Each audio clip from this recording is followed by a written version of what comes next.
Assalamualaikum warahmatullahi wabarakatuh. Shalom, Om Swastiastu, Namo Buddhaya, Salam Kebajikan. Terima kasih atas kesempatan yang diberikan kepada kelompok kami. Pada saat ini, kelompok kami akan mempresentasikan tugas besar dengan mata kuliah Rekayasa Perangkat Lunak yang diberi judul Sistem Informasi KRS Online yang disusun oleh Septian Eka Maulana dengan NIM 411241137, Supriyanto dengan NIM 411241159, Alven Fabio Toheba dengan NIM 411241135, Winarso Yolanda dengan NIM 411241096, Adi Maulana Satrio dengan NIM 411241129. Pemodelan perangkat lunak menggunakan UML, use case activity sequence, dan kelas diagram. Nah, di sini terdiri atas daftar isi. Yang pertama, latar belakang. Yang kedua, deskripsi sistem. Yang ketiga, analisis kebutuhan. Yang keempat, use case diagram. Yang kelima, activity diagram. Yang keenam, sequence diagram. Yang ketujuh, kelas diagram. Yang kedelapan, anggota kelompok. Yang kesembilan, kesimpulan. Yang pertama, latar belakang. KRS manual. Proses pengisian KRS dilakukan secara manual, membutuhkan waktu lama dan rentan kesalahan data. Yang kedua, pembayaran tidak terverifikasi. Tidak ada sistem otomatis untuk memverifikasi pembayaran uang kuliah sebelum KRS dibuka. Yang ketiga, pengelolaan data tidak efisien. Data mahasiswa dan data kuliah tersebar, sulit dikelola dan diperbaharui secara terpusat. Yang kedua, deskripsi sistem. Universitas Dian Nusantara akan membangun sebuah sistem informasi KRS online. Mahasiswa dapat mengambil banyak mata kuliah dan mata kuliah dapat diambil oleh banyak mahasiswa. Sistem dilengkapi dengan mekanisme verifikasi pembayaran uang kuliah sebelum mahasiswa dapat mengakses pengisian KRS online, yang mana terdapat beberapa data. Yang pertama, data mahasiswa, terdiri atas nama mahasiswa, semester, IPK, KRUT mahasiswa. Yang kedua, data mata kuliah. Yang pertama, nama mata kuliah. Yang kedua, jumlah SKS. Yang ketiga, KRUT mata kuliah. Yang keempat, many to many. Yang ketiga, pembayaran. Upload bukti bayar, verifikasi keuangan, akses diberikan, pengulangan jika invalid. Yang keempat, pengisian KRS.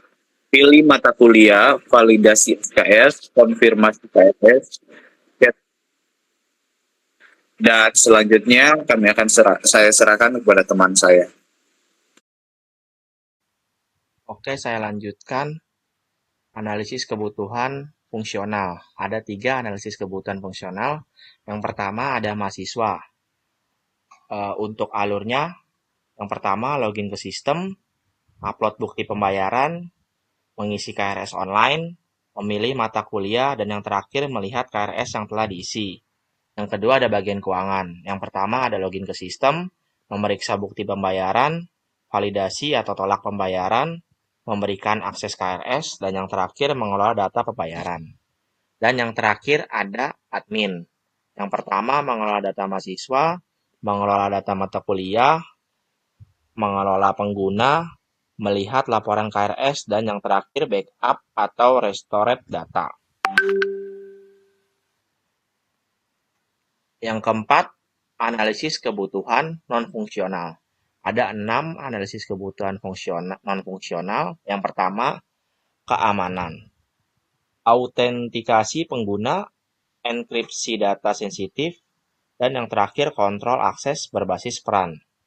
Yang kedua ada performa. Sistem harus merespon kurang lebih 3 detik untuk setiap request pengguna. Yang ketiga ada usability.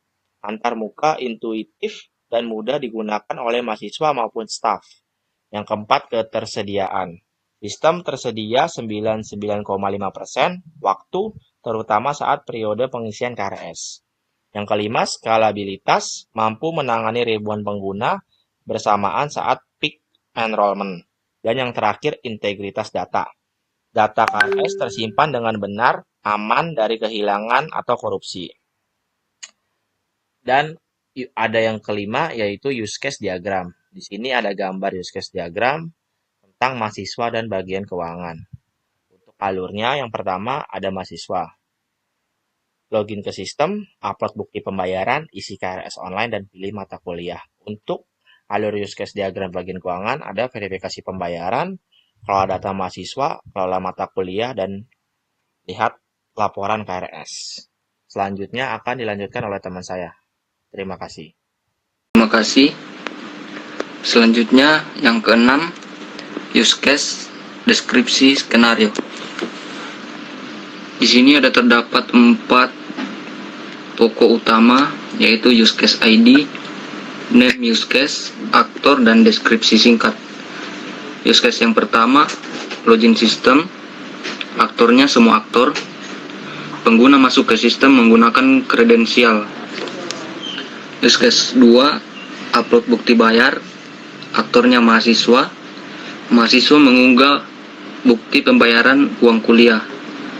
Use case 3, verifikasi pembayaran, aktornya bagian keuangan. Petugas memeriksa dan memvalidasi bukti pembayaran. Yang keempat, akses KRS diberikan, aktornya bagian keuangan. Membuka akses KRS online setelah pembayaran valid. Use case 5, isi KRS online, aktornya mahasiswa. Mahasiswa memilih dan mendaftarkan mata kuliah.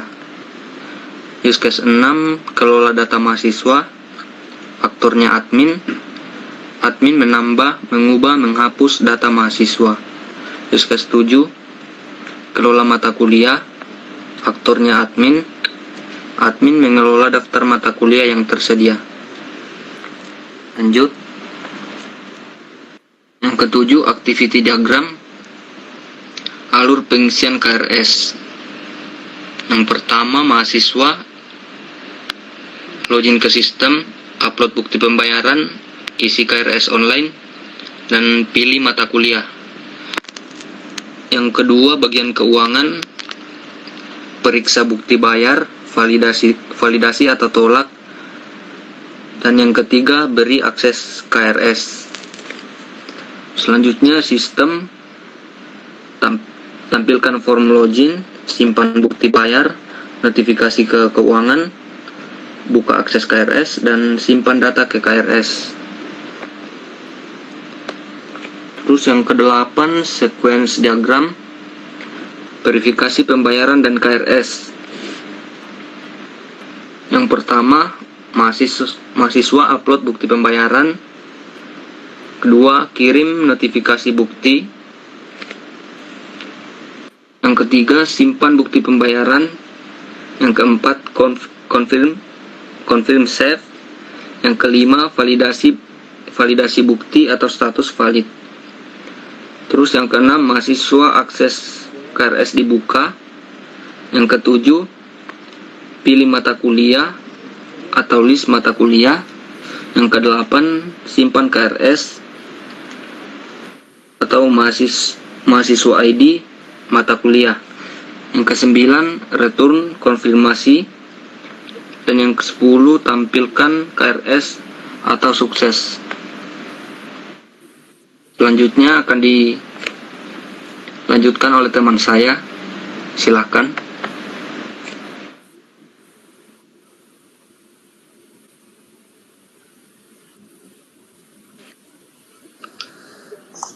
Untuk kelas diagram itu ada 6 kelas. Yang pertama kelas mahasiswa. Di dalam kelas mahasiswa itu ada mahasiswa ID, ada nama, ada semester, ada IPK, login, upload. Yang kedua ada kelas mata kuliah. Di dalamnya ada MK ID, ada nama MK, ada SKS, get mata kuliah, add mata kuliah, delete mata kuliah. Yang ketiga ada kelas KRS. Di dalamnya ada KRS ID, mahasiswa ID, semester, status, buat KRS, tambah MK. Yang keempat, ada kelas pembayaran. Di dalamnya ada bayar ID, ada mahasiswa ID, tanggal, status, upload bukti. Yang kelima ada kelas bagian keuangan. Di dalamnya ada petugas ID, nama, login, verifikasi pembayaran, set akses. Yang keenam ada kelas admin. Di dalamnya ada admin ID, ada nama, ada kelola user, kelola MK, dan lihat laporan. Lanjut yang ke-10 ada kelas diagram relasi antar kelas. Di dalam kelas diagram relasi antar kelas itu ada mahasiswa ke KRS. Satu mahasiswa dapat memiliki banyak KRS. Yang kedua ada KRS ke mata kuliah. KRS memuat banyak mata kuliah diambil banyak mahasiswa. Yang ketiga ada mahasiswa ke pembayaran.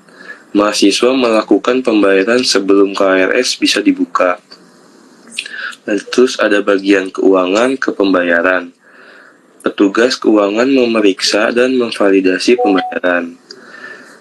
Terus ada admin mahasiswa. Admin mengelola CRUD data seluruh mahasiswa. Yang terakhir ada admin ke mata kuliah. Admin mengelola CRUD seluruh daftar mata kuliah.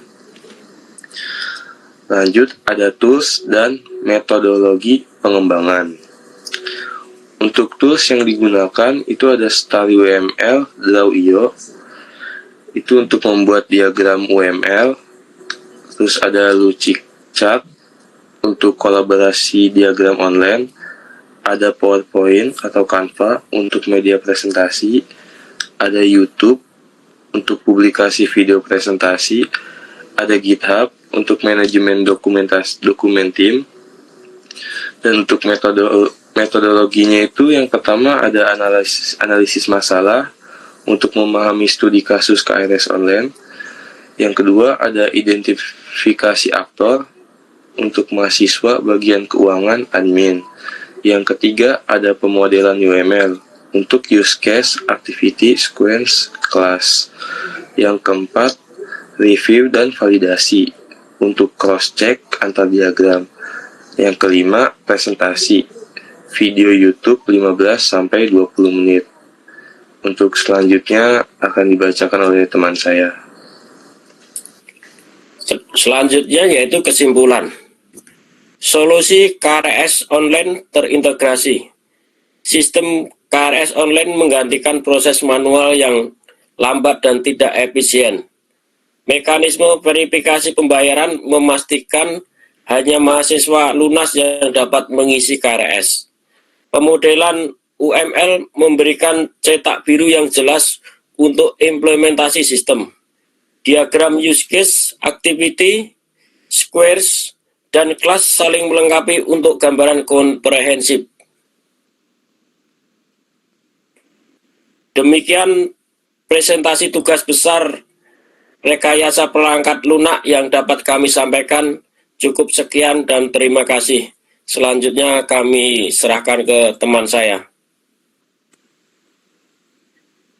Ya, demikianlah presentasi dari kelompok kami. Terima kasih kepada teman-teman saya yang sudah mempresentasikan tugas besar rekayasa perangkat lunak. Dan tak lupa kami juga mengucapkan banyak terima kasih kepada Ibu Dervina Yumi Eskom Mkom yang sudah membimbing kami dalam mata kuliah rekayasa perangkat lunak. Lebih dan kurangnya kami mohon maaf. Wabillahi taufiq hidayah. Wassalamualaikum warahmatullahi wabarakatuh.